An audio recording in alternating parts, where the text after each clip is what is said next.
Since as long as I can remember, I've been playing online multiplayer games. From the original Toontown to Moshi Monsters to Animal Jam, if there was a chat room style game in the 2000s, I probably played it, at least for a few days. In fact, those styles of games were really the only thing I used the internet for outside of schoolwork. Over the past few years, many of these beloved childhood websites have closed down, and I have mourned almost all of them. So when I was on TikTok the other day and saw that Webkinz had a new website out, I was very confused since, to my knowledge, the original Webkinz site is still active. I almost immediately went into panic room when I heard the news, since in my experience, when a game rebrands like that, it usually means the classic version will stop existing sooner rather than later. I checked the internet for answers, and when I got to the page, it was true. Webkinz released a new, updated version of their game. The best part, though, it was staying open alongside the classic. Relief was the only thing I could feel when I saw that. Webkinz was the first online multiplayer game I played. I joined when I was 5 or 6 years old, and I adopted a gray Arabian horse called Love. I don't remember the circumstances of how I got Love, but I do remember being thrilled that not only did I get a stuffed animal, but a virtual pet as well. I was literally shaking with excitement when I saw my stuffy moving on the screen. I would log on daily with Love sitting on my lap, and we would have played together for hours on end if my mom let us. I already had a huge obsession with stuffed animals, and much like Toy Story inspired children to take care of their toys, Webkinz only cemented in my head that stuffed animals were real and alive just like I was. When one of my Webkinz was sick in game, I would get my doctor's kit out afterwards and cure them. When they went to school, I would tell them about what I did at my school that day. When they were laughing and watching TV, I would be right there by their side. I have over 35 pets registered on the site today, and if that doesn't say something about how much time I spent on the site, then I don't know what will. I have almost all their stuffed animal counterparts still as well. I never quite had the same bond with any of them like I did with Love, but two of my other pets, Lily and Princess, came very close. Lily and Love were in love, so that's why I liked her so much. Also, a song came out about her, and that literally blew my mind. And Princess was the pet I played the most as I got older, and found it hard to disturb the peaceful environment I had made for Love when I was really young. Webkinz also affected my offline life. When I was in grade 7, my parents would get us a Webkinz if we did well on our report cards, grades, and teachers' comments. And while I was very much a teacher's pet by nature, if I wasn't, I probably would have behaved in order to get myself a new pet. Before, I only used our family computer to play dress-up games and single-player casino games at my grandparents' house. Now, not only could I play games in this virtual world, but I could also play with my friends outside of school. One of my best friends and I would play Dicekins and in the tournament arena together for as long as we could after school. On some occasions, we would even ask our parents to let us call each other while we played, and if they said yes, it was one of the best days ever. I learned a lot from Webkinz. I learned silly things like Olive Art's voice lines and the words to many of the songs, but I also learned parts of my internet identity. Webkinz was my first experience with a chat system, and since I was so young, I could only chat with the pre-written speed chat phrases already in the game. Like most sites, the only things you could say were nice, and I never met someone who had Speed Chat Plus, so all of my online interactions were positive, even if it was by force. I am firmly in the if you don't like it, don't interact category of kind of ways to show hate on the internet, and I think that's largely because of Webkinz, because that stems from that inability to voice mean opinions, so ignoring someone or something was the meanest thing you could do. And as I got older and started to go on websites that let people type whatever they wanted, I either just wouldn't use chat functions unless I was playing a minigame or attending an event. I learned to be kind to others online, and that's something I'm really glad that stuck with me throughout my time on the internet. After all, if you don't have something kind to say, don't say anything at all. That was one of the golden rules in my grade 3 classroom, and I planned to abide by it. Overall, it was just a fun game. I still love playing Atlantiles badly, and opening up my mailbox full of slices of cake and completing jobs at the employment agency. It wasn't too easy and it wasn't impossible. The leveling system was nice, and it made it so that a wide range of kids could play and enjoy a challenge. To me, it was the perfect game to grow up with. Nothing felt better than beating your high score on Wacky Zingos or finally getting to the mall on shopping spree. They even managed to make the RNG games fun, because it was always quick to find an opponent in the Fashionista game, and all of today's activities kept me coming back every day. So, obviously, I had to try this new version of Webkinz. The first thing I noticed about it, like most players I'm assuming, is that it was 3D. And after seeing that advert, I immediately thought it was going to be more like Amazing World than the classic game.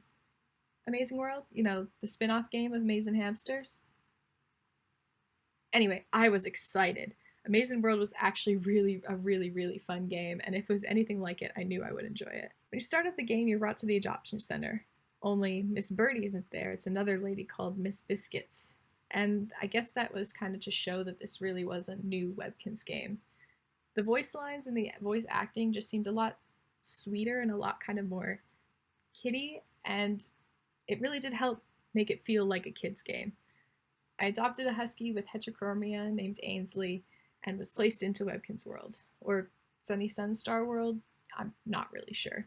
I found out pretty quickly that the house customization is the same. It's still that annoying edit button I love so much. I never remember to click it, and it only ever seems to be on when I don't want to move something. But everything was redeemed when Piggy Plump Eyes started playing on the TV. Having the songs play on the TV is honestly genius. I hope that more songs get put on there, honestly.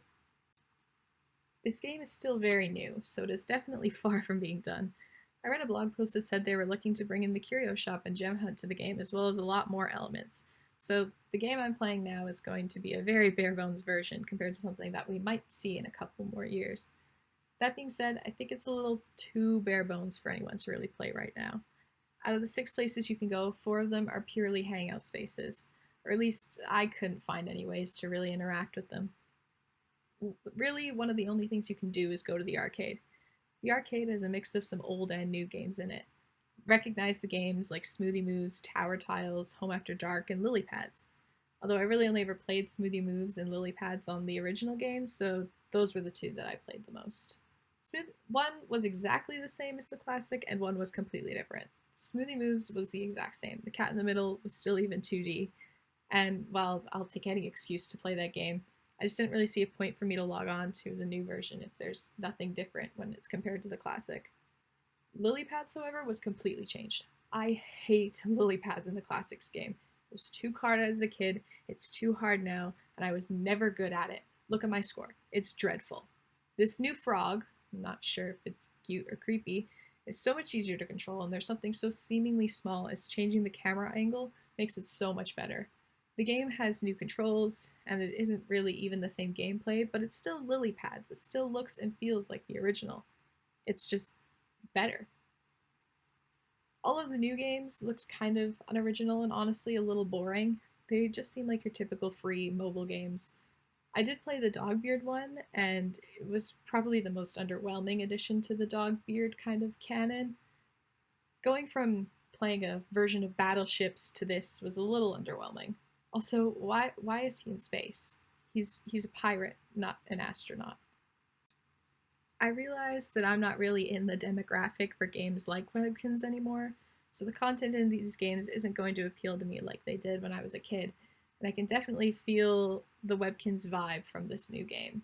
It's a very Gans game, and I can see the influences from their other games like Amazing World, and once it's done, once this game is closer to being done and has some more features, I will actually check it out from time to time. I'd imagine that lots of these reboot games get more players from people like me, who enjoyed the original game as a kid and want to relive that small part of their childhood, than kids who are new to the game. The fact that rewritten versions of games like Toontown and Club Penguin still get quite a few players is a testimony to how impactful these online games were for people around my age, and I'd like to commend Gans for sticking around and staying decently relevant. They said in the game blog post that I already mentioned that they will keep the classic Webkinz up as long as people keep playing it. And I know that I'll keep playing it every once in a while until the day I die. My sentimental self will never be able to let it go.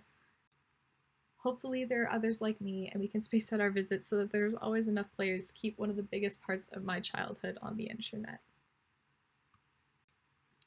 Anyways, this was a different type of video to the ones that I've been posting, but I want to make more kinds of content than just mad content, and though it's a little bit hard with the pandemic right now since I can't actually go out and film with people. I also wanted to thank you guys for 21 subscribers. When I first started making videos, I never thought anyone would actually watch it and want to keep coming back.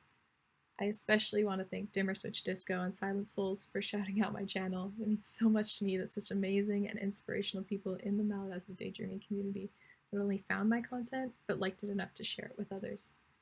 You guys are amazing, and if anyone is watching this and isn't subscribed to them, please check out their channels. Both are linked in the description. Thank you for taking another step with me on my never-ending journey, and I will see you all in the next video. Bye!